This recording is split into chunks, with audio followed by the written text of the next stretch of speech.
Hello everyone, welcome to my YouTube channel let's study साथ साथ। तो जैसा कि आपको पता है, इस चैनल पर डेली हम इंग्लिश लिटरेचर और इंग्लिश ग्रामर के प्रैक्टिस सेट सॉल्व करते हैं। इसी सीरीज में आज की हमारी वीडियो है। आई होप मेरी प्रीवियस वीडियोस को आपने देख लिया होगा, और अगर किसी ने नहीं देखा है तो इसी चैनल पर जाकर देख सकते हैं, क्योंकि वो सारी वीडियोस आपके लिए बहुत ही बेनिफिशियल साबित होंगी। तो इसलिए आपको उन्हें देखना है। ओके, तो आज की वीडियो हम शुरू करते हैं। फिर आज भी ये हमारी जो वीडियो है वो ग्रामर स्पेशल है, और ग्रामर के काफ़ी सारे क्वेश्चंस आज हम सॉल्व करने वाले हैं। ओके, तो चलिए शुरू करते हैं। फिर first question is a dark horse. Dark horse का मतलब क्या होता है, ये आपको बताना है। ऑप्शंस हैं a black coloured horse, next है person who wins a race or competition although no one expected him to. Next है a person who keep secrets and an ignorant person. What is the correct answer? देखिए, ये एक तरीके की एक phrase है, अ dark horse. ठीक है, अब इसका लिटरल मीनिंग नहीं निकालना है हमें यहाँ पे कि डार्क हॉर्स का लिटरल मीनिंग निकालने लगे। यहाँ पर हमें इसका मतलब जैसे कि कोई मुहावरा होता है, उसका क्या एग्जैक्ट मीनिंग होता है वो बताना है। ऑप्शंस हैं आपके पास, देखिए और आंसर कीजिए। क्या हो सकता है इसका राइट आंसर? यस, देखिए डार्क हॉर्स का मतलब ऐसा कोई पर्सन होता है जो जिससे कोई एक्सपेक्टेशन ना हो, और वो कोई कंपटीशन बोल लीजिए या कोई वो ऐसी चीज हासिल कर ले कि उससे बिल्कुल एक्सपेक्ट ही नहीं था कि वो ऐसा करेगा। ठीक है, तो ये option B is the right answer, a person who wins a race or competition although no one expected him to. Okay, तो option B is the right answer. Moving to the next question. Question second is people believe him to innocent. तो देखिए, यहां पर हमें इसे active से passive में change करना है। ओके, तो जैसा कि डायरेक्शन आपको दिए हुए हैं ऑप्शन, तो इसमें ध्यान रहे इसकी वॉइस चेंज करनी है हमें। पहली बात तो ये ध्यान रखनी है। और जैसे ये एक्टिव वॉइस में है सेंटेंस, इसे पैसिव वॉइस में चेंज करना है हमें। ठीक है, people believe him to innocent, तो इसका जब हम पैसिव वॉइस चेंज करेंगे तो किस तरीके से बनेगा? देखिए, यहां per him as an object आया है, तो हम इसे ही अपना सब्जेक्ट बना सकते हैं। ठीक है, ही। ओके, अब यहाँ है बिलीव। बिलीव यानी कि अगर वर्ब की फर्स्ट फॉर्म आ रही है, उसमें कुछ भी एडेड नहीं है, आईएनजी या फिर एससीआईएस, तो ये समझ लीजिए कि हमारा सब्जेक्ट प्लूरल था और प्रेजेंट इंडेफिनिट टेंस का ये वाक्य है। ठीक है, अब प्रेजेंट इंडेफिनिट टेंस का अगर सेंटेंस है, तो जब हम उसे एक्टिव से पैसिव में चेंज करते हैं तो उसमें हेल्पिंग वर्ब इज आरएम का यूज करना शुरू कर देते हैं। ठीक है, हमारा सब्जेक्ट तो क्या बन जाएगा अब? ही, और उसके बाद हम हेल्पिंग वर्ब लगाएंगे इज, क्योंकि सिंगुलर सब्जेक्ट के साथ हम इज का यूज करते हैं। ठीक है, और पैसिव वॉइस में वर्ब थर्ड का यूज होता है, तो ही इज, उसके बाद वर्ब थर्ड, बिलीव की जगह क्या आ जाएगा? Believed, he is believed. ठीक है, तो दो ऑप्शन तो इसी के अकॉर्डिंगली हमारे रॉन्ग है। Option D, him to be innocent और हिम इज बिलीव्ड, ये दोनों बोथ आर रॉन्ग। ओके, अब हमारे पास बचते हैं दो ऑप्शन। एक है he is believe to be innocent and he is believed innocent by the people. तो किस तरीके से बनाएंगे हम इसे? सोचिए, आंसर कीजिए।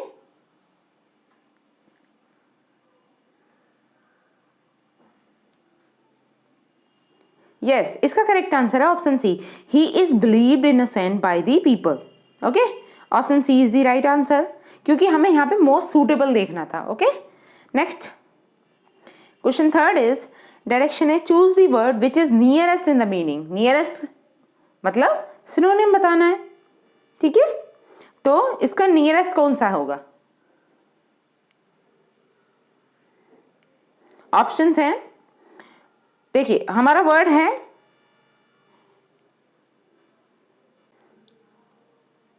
एक्सकर्वेट। ठीक है, एक्सकर्वेट का हमें ये बताना है कि इसका एग्जैक्टली सिनोनिम क्या होगा। ऑप्शन है to make something more severe, to cause artificial shortage, to assume false importance, या टू फ्लैटर।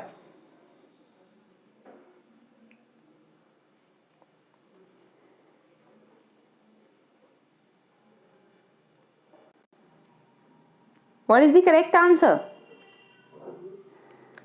एक्सकर्वेट का मीन्स क्या होता है? इसका मीन्स होता है खराब करना किसी चीज को, ठीक है। तो इसका जो सिनोनिम बनेगा वो क्या बनेगा? To make something more severe, ठीक है। Option number A is the right answer. Moving to the next question.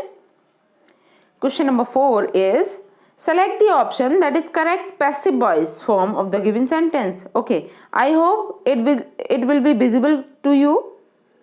Okay, यहाँ पे हमें इसका पैसिव वॉइस बनाना है। सेंटेंस है water covers most of the earth surface. तो जब हम इसका पैसिव वॉइस फॉर्म बनाएंगे तो वो किस तरीके से बनेगा? यस, ऑब्जेक्ट वही हम सब्जेक्ट बनाते हैं। तो सब्जेक्ट हो जाएगा हमारा most of the earth surface. Okay, जो चारों ऑप्शन में गिवन है। तो आगे चलते हैं अभी। अब इसमें क्या कहा गया है? कवर्स। कवर्स यानी कि कौन सा टेंस? Present indefinite tense. उसी में वर्ब की first form plus S add होता है। ओके, तो अगर हम प्रेजेंट इंडेफिनिट टेंस को एक्टिव से पैसिव में चेंज करते हैं तो helping verb is are am का यूज करते हैं according to the subject. Subject क्या है यहाँ पर? हमारा सब्जेक्ट है most of the earth surface. तो ये कैसा सब्जेक्ट है? सिंगुलर है या प्लूरल है? Yes, most of the earth surface, ये हमारा सब्जेक्ट है सिंगुलर। ओके, अगर हमारा सिंगुलर सब्जेक्ट है तो हम इज का यूज करेंगे। अब देख लेते हैं, इसमें कवर्ड आ रहा है, इसमें कोई हेल्पिंग वर्ब नहीं है, इसलिए ये रॉन्ग हो जाएगा ए पार्ट। अगर बी पार्ट की बात करें, इसमें इज कवर्ड है। नेक्स्ट सी पार्ट की बात करें, इसमें वाज है, वाज पहले से रॉन्ग हो जाएगा क्योंकि यहाँ पे प्रेजेंट इंडेफिनिट टेंस की बात हो रही है। और इज बीइंग भी नहीं आ सकता, दिस इज आल्सो रॉन्ग। तो option number B is the right answer. Most of the earth surface is covered by water. Okay, now next question. Question number 5, as soon as he saw the tiger he fled। तो इसके भी हमें passive voice में change करना है।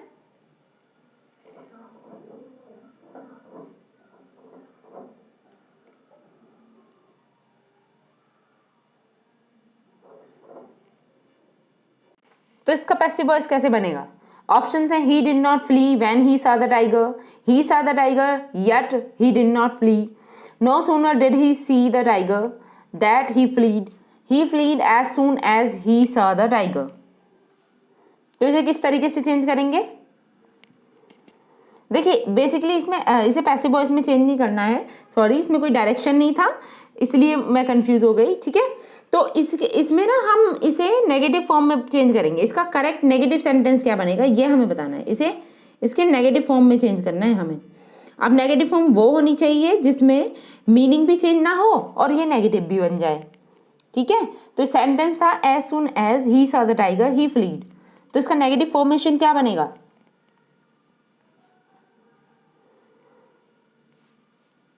Yes, इसका जो negative formation बनेगा वो बनेगा no sooner did he see the tiger that he fled. Okay, option C is the right answer. Next question number 6 is direction. Choose the word which is nearest in the meaning. Okay, इसका nearest बताना है। Nearest मतलब synonym बताना है, ठीक है। हियास्टस, हियाटस का synonym क्या होगा? ऑप्शन है uphill task, distant place, fading memory, gap.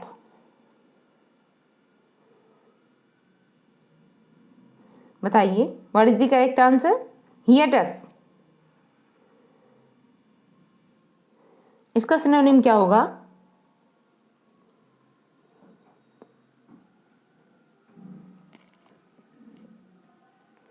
देखिए अपहिल टास्क का मतलब होता है बहुत ही डिफिकल्ट वर्क, ठीक है, कठिन कार्य भी बोल सकते हैं जिसे, difficult work uphill task.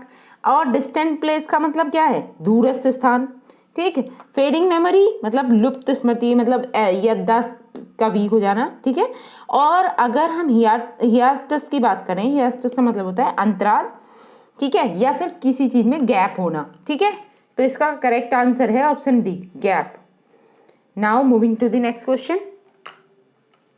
Question 7 is it is alleged that the actor drove the car at a very high speed।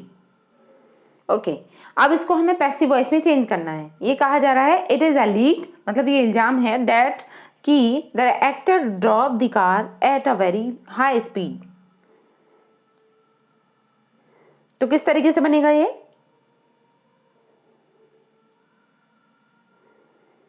Option आपके सामने हैं। The actor is alleged to drive the car at a very high speed.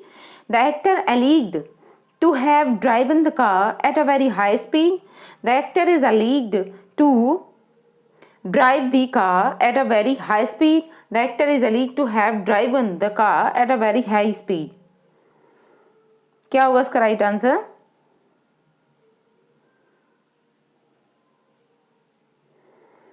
Yes, देखिए इसका correct answer जो होने वाला है वो होगा A. Actor is alleged to drive the car at a very high speed. ठीक है, option A is the right answer. Next question number 7 is he has been here dash Monday. तो क्या आना चाहिए? For Monday, from Monday, one on Monday या since Monday?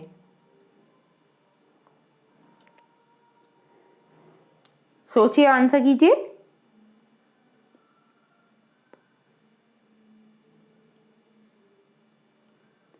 Yes, जैसा कि आप देख पा रहे हैं ये प्रेजेंट परफेक्ट कॉन्टिन्यूअस का सेंटेंस है, और अगर प्रेजेंट परफेक्ट कॉन्टिन्यूअस का है तो इसमें टाइम पीरियड के साथ सिंस या फॉर का यूज होगा। ठीक है, अब यहाँ पे एग्जैक्ट टाइम पीरियड है, ठीक है, पॉइंट ऑफ टाइम है, तो यहाँ पे क्या लगाएंगे? Since. Okay, he has been here since Monday. Okay, now next question 9 is there may be an index dash the end of the book. तो इंडेक्स के बाद क्या आना चाहिए? At the end of the book, on the end of the book, by the end of the book, for the end of the book. क्या preposition हम use करेंगे यहाँ पे? सोचिए, आंसर कीजिए।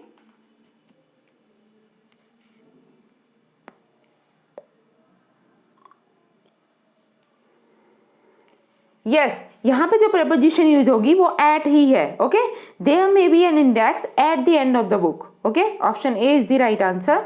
नेक्स्ट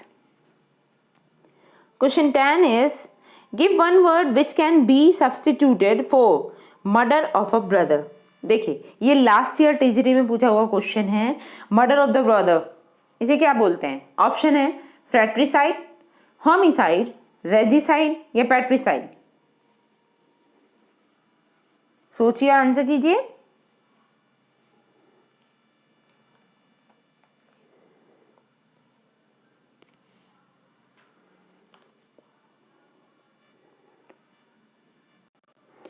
देखिए पैट्रिसाइड मतलब क्या होता है? पैट्रिसाइड कहते हैं फादर की हत्या को। ठीक है, मर्डर ऑफ फादर। ठीक, रेजिसाइड क्या होता है? Regicide what does it mean? Yes, regicide मतलब murder of the king. King की हत्या को हम बोलते हैं रेजिसाइड। ओके, और होमिसाइड, होमिसाइड मतलब the killing of a human being by another human being. Okay, जिसे नर हत्या भी बोल देते हैं हिंदी में। और फ्रैट्रिसाइड मतलब होता है मर्डर ऑफ ब्रदर। ठीक है, option A is the correct answer. Next question number 11 the correct spelling. देखिए फार्मास्यूटिकल की करेक्ट स्पेल बतानी है, क्या है? सोचिए, आंसर कीजिए। फार्मास्यूटिकल की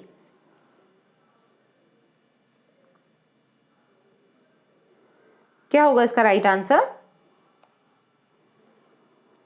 यस, फार्मास्यूटिकल की जो स्पेल है, देखिए फार्मा PHARMA, ये तो हो गया फार्मा। और सिटिकल, सिटिकल का है CEUTICAL। ओके, तो इन दोनों से मिलकर बना है ये फार्मास्यूटिकल।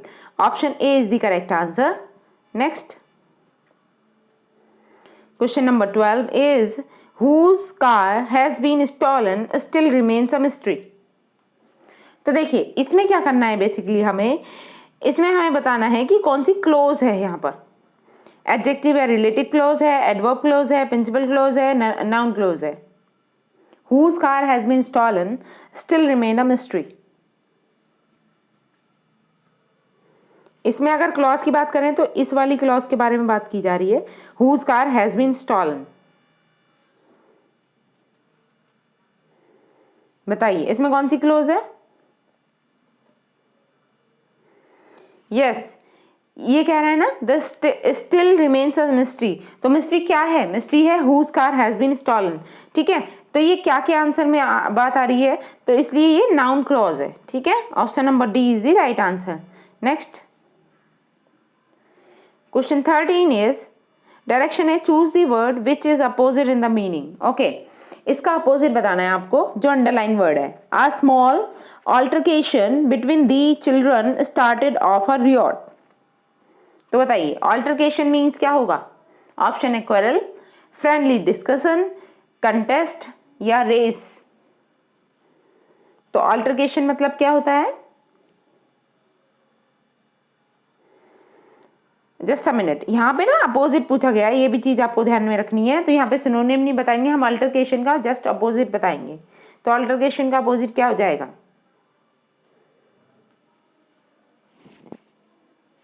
यस, अल्टरकेशन मतलब झगड़ा। ठीक है, और इसका अपोजिट हो जाएगा friendly discussion. Option number B is the right answer. Quarrel means भी झगड़ा होता है, तो ये इसका सिनोनिम हो सकता है अल्टरकेशन का।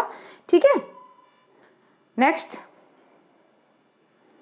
Question number 14, he was deeply hurt by her curt reply. Okay, तो कर्ट का अपोजिट बताना है आपको।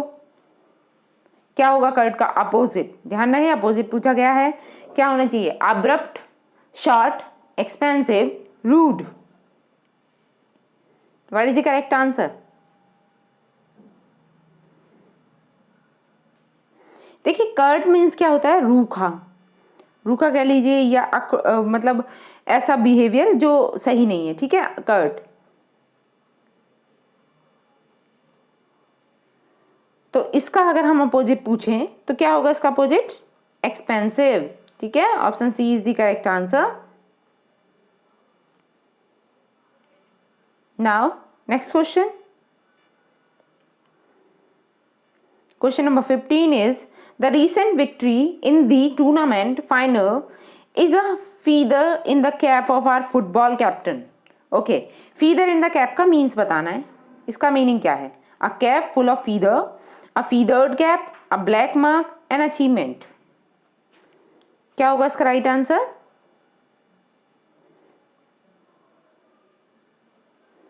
सोचिए, आंसर कीजिए। Feather in the cap, what does it mean? Yes, देखिए फीदर इन दी कैप का मतलब होता है an achievement. Okay, option number D is the correct answer. Next question 16, all the political parties are tarred with the same brush। idiom and phrase, इसका meaning बताना है आपको। tarred with the same brush। Option है treated equally, profess the same policies, have the same merits, possess the same defects। क्या होगा इसका right answer? all the political parties are tarred with the same brush।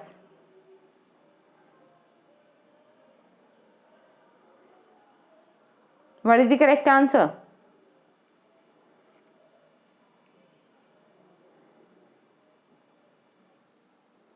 सोचिए, answer कीजिए।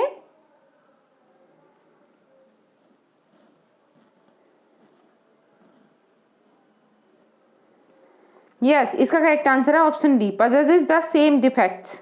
Okay, next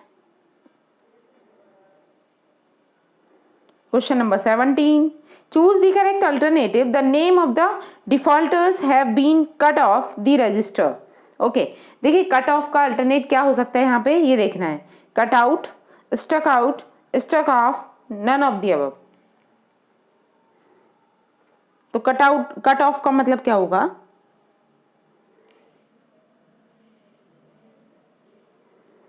yes, cut off का मतलब है stuck off. ठीक है, option C is the right answer, stuck of.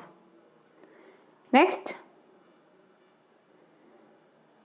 Question number 18, her silence proves her guilt.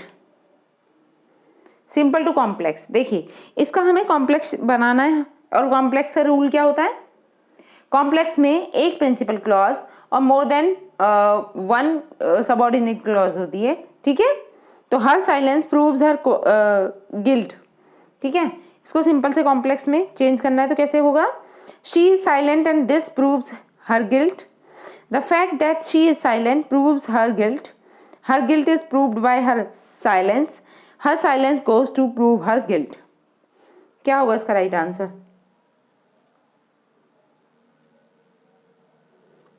सोचिए, answer कीजिए।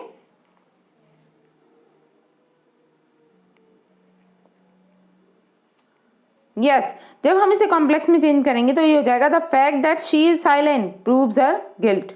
ठीक है, option number B is the correct answer.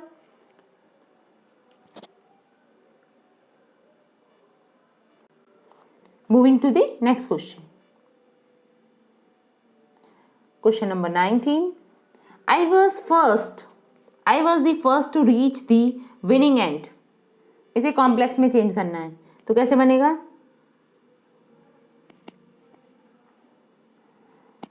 Yes, I was the first to reach the winning end. सोचिए, answer कीजिए। Options हैं I was the first who reach the winning end, I only it was to have reach the end that was winning, it was me alone to be the first to reach the end winning, I was the first winner to have reach the end which was winning. क्या होगा इसका correct answer? I was the first to reach the winning end. सोचिए, answer कीजिए।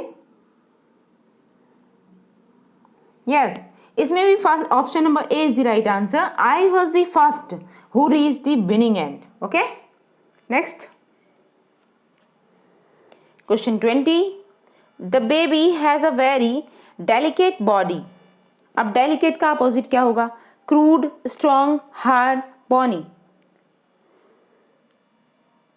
What is the correct answer? Delicate का antonym क्या होगा?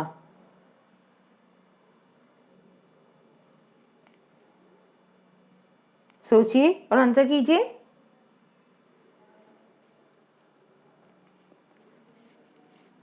Yes, देखिए delicate का मतलब होता है बहुत ही नाजुक, सॉफ्ट। ठीक है, और अगर मैं इसका एंटोनियम देखूं, अपोजिट देखूं, तो वो क्या हो जाएगा? Strong. Option number B is the correct answer.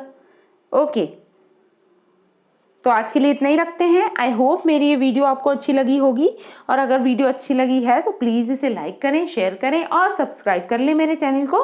ठीक है, और साथ ही बेल आइकन पर प्रेस करके ऑल नोटिफिकेशन के लिए क्लिक कर लीजिए। ठीक है, और अगर आप मुझे इंस्टाग्राम पे फॉलो करना चाहते हैं तो ये मेरी इंस्टाग्राम आईडी है, आप इस पर भी जाकर मुझे फॉलो कर सकते हैं। ठीक है, तब तक के लिए thanks for watching, keep learning.